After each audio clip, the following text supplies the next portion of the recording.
holy boldness. Life invites us to live with gusto and verve. The only thing holding us back is ourselves and possibly perceptions of obstacles. Our attitude, outlook, willingness, perseverance, persistence, and resilience are critical. There is a sacred knowing deep within us that always supports and guides us.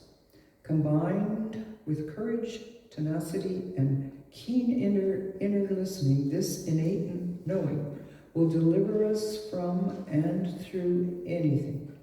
As we work in partnership with Spirit, all things are truly possible, especially the seemingly impossible. So now I would take great pleasure in introducing our speaker for this morning, and that would be Audrey Beaudry, and her topic is Sacred Audacity.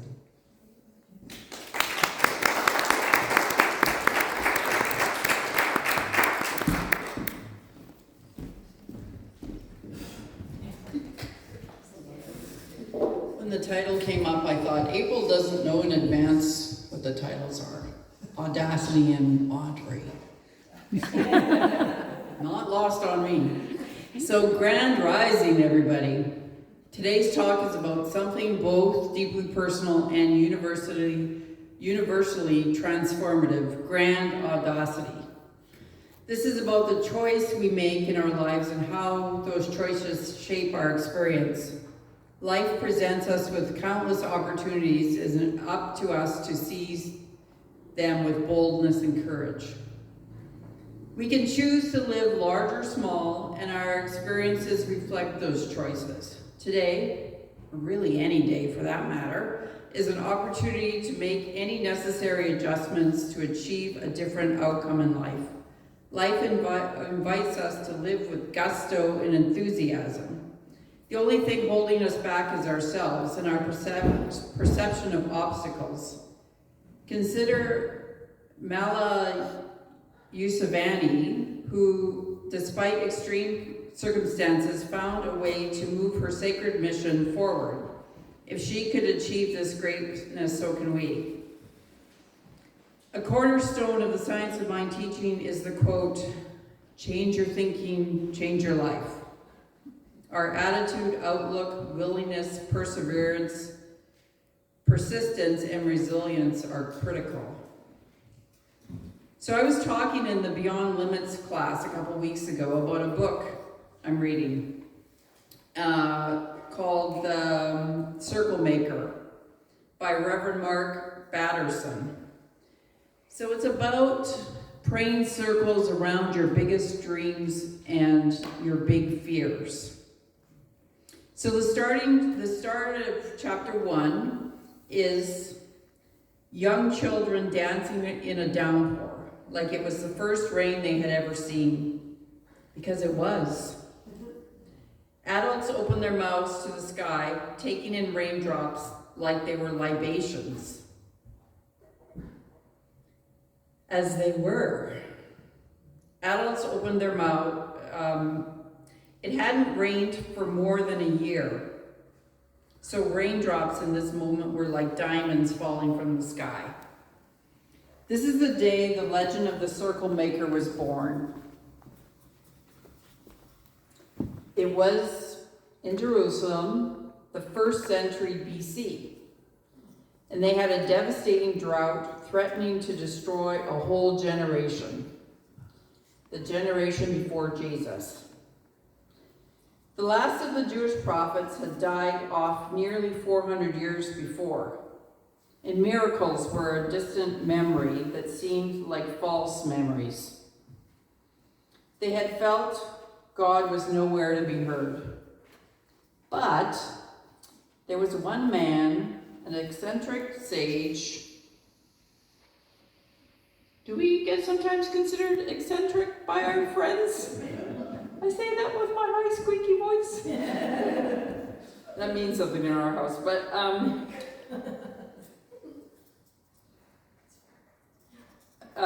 he lived just outside the walls of Jerusalem, but who dared to pray anyway.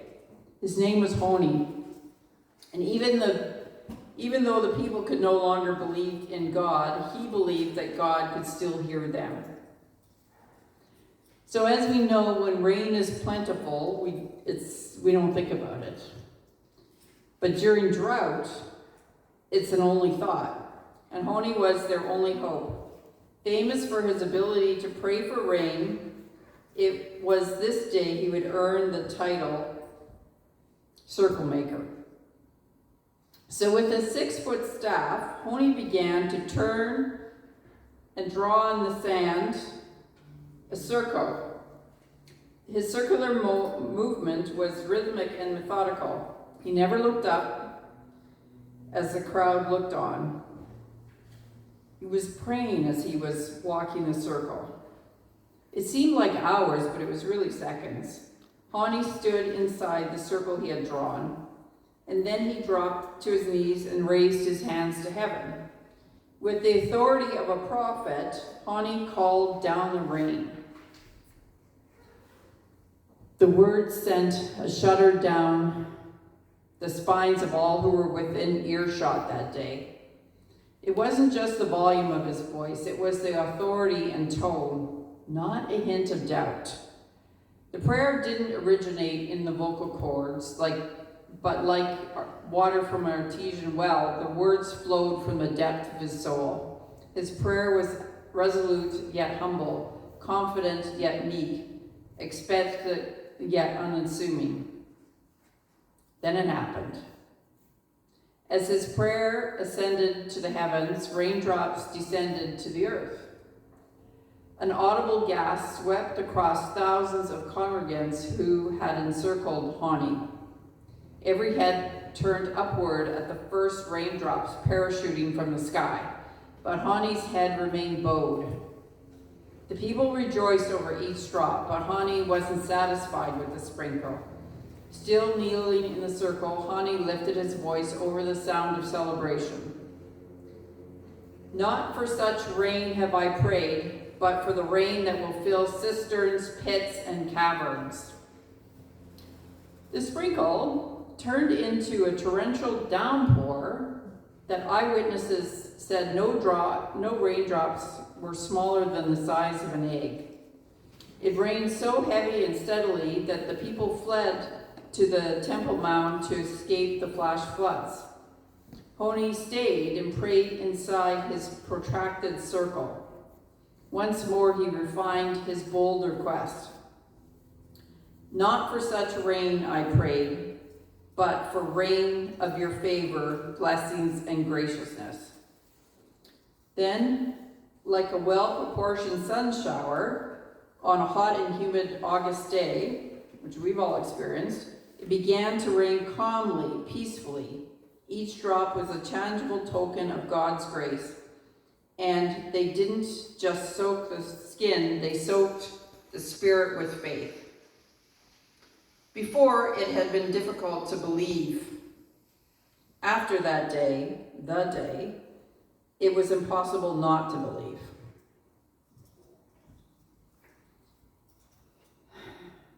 There is a sacred knowing deep within us that always supports and guides us, combined with courage, tenacity, and a keen inner wisdom, the innate knowing to deliver us from and through anything.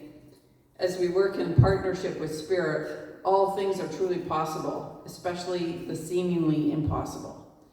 One of our favorites to quote is Napoleon Hill from his 1937 book, Think and Grow Rich. Whatever the mind can conceive and believe, the mind can achieve. Part of achieving this is our participation is needed in life. We have the choice and energy in how we engage. We can either be subdue our light, or live boldly in a vibrant manner. We have permission from Spirit to live creatively through our unique nature. We get to step out, draw outside the lines, and think beyond our fears with imagination and courage. When we act intentionally, humbly, and from our wellspring within, we can enjoy a bold, grand rising into a new moment of transformation. The sacred audacity fuels us to reach, stretch, and drive. So a basic tenet of the science of mind philosophy is that there is a power in the universe and we can use it. This is a sacred principle and universal law. When we learn, know, and understand this principle, we act our holy boldness and sacred audacity to name, claim, and declare our good and full acceptance of the truth. This concept's been around for a long time, Matthew talks about it in the Bible. It is done unto us as you believe. When we know who and whose we are governed from a deep place of knowing and intention. So another Bible reference is in Psalms, be still and know that I am God. Be still and know that I am God. So we know that we are part of the whole. God is the whole, and we are part of that whole. Even though we are, well, not even though, that's not the word. We are unique expressions of the whole.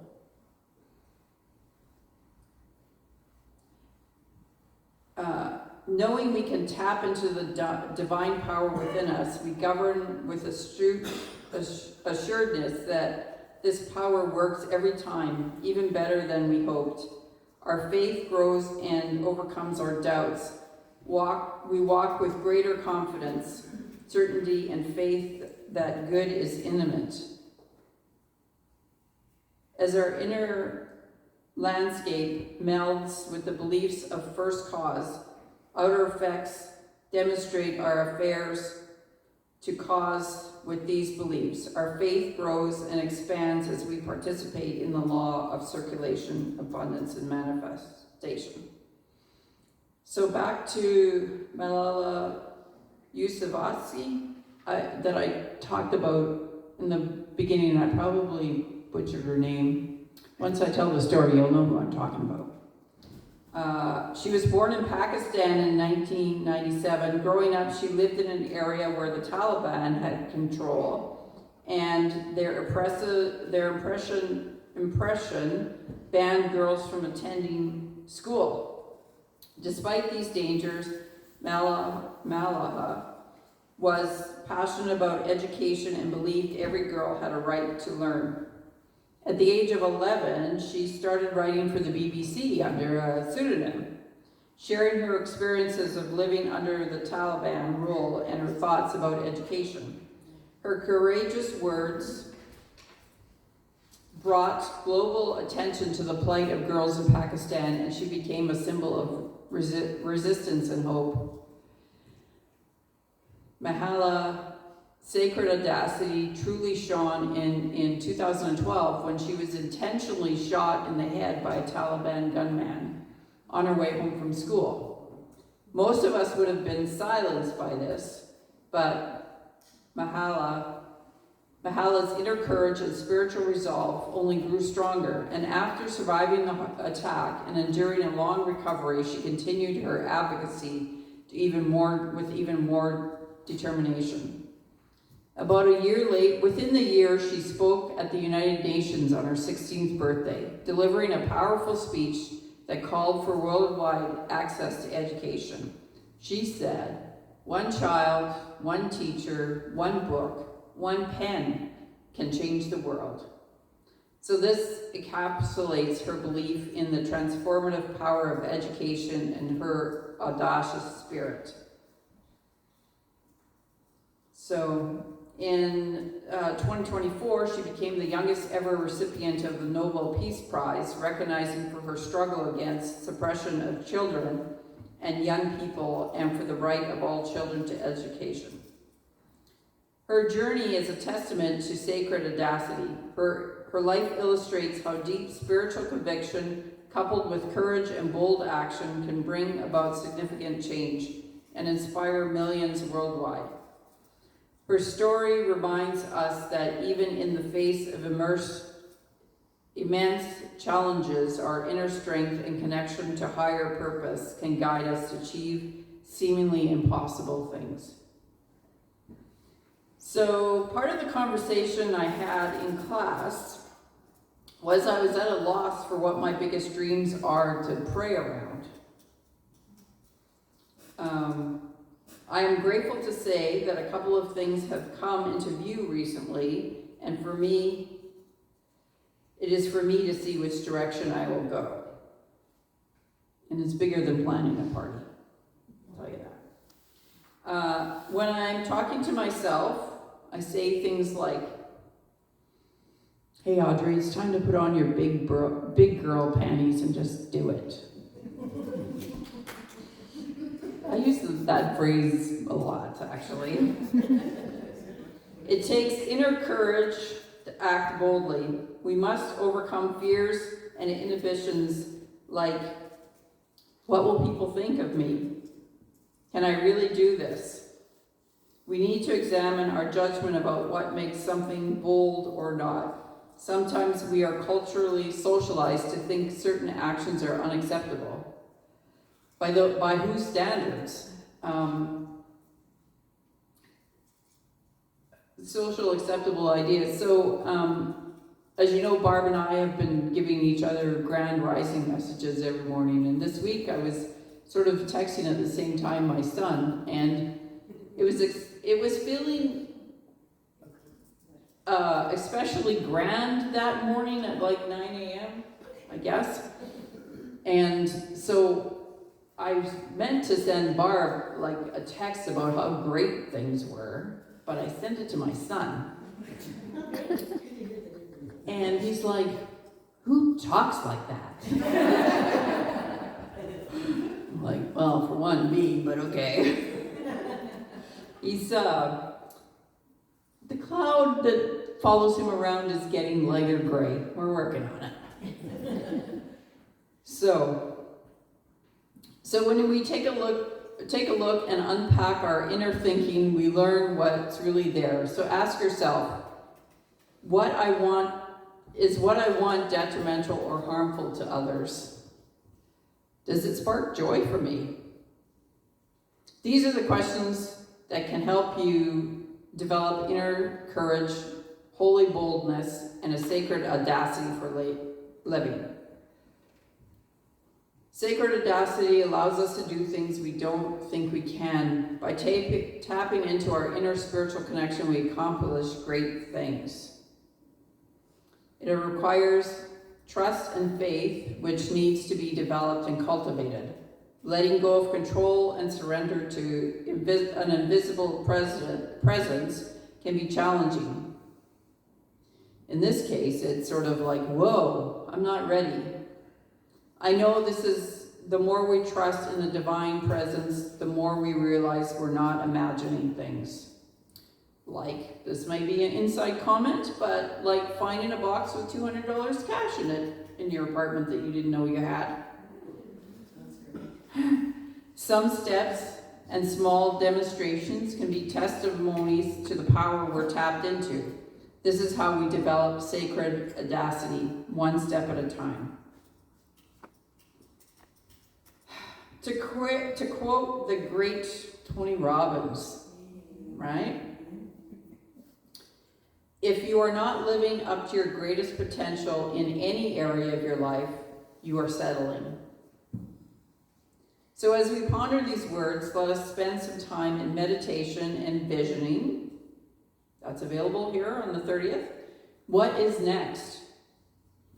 Sacred audacity requires tapping into our spiritual connection to allow us to be conduits through which the divine expression of greatness flows through. We may require inner courage and holy boldness. As we cultivate the inner work, we need to take tangible action to bring our intentions to life. Now is the perfect time to start to or revisit whatever's in our heart longs for. When we do our spiritual work, we can hold bold action as sacred and part of our spiritual practice. Turn your attention from fear to faith. knowing God is truly the wind beneath our wings. This sacred act propels us forward in divine expression with fortitude, courage, and resilience. I'm going to close in my trademark affirmation way. Repeat after me if you choose. I am bold. I am courageous. I am brave. And I am enough. And so it is.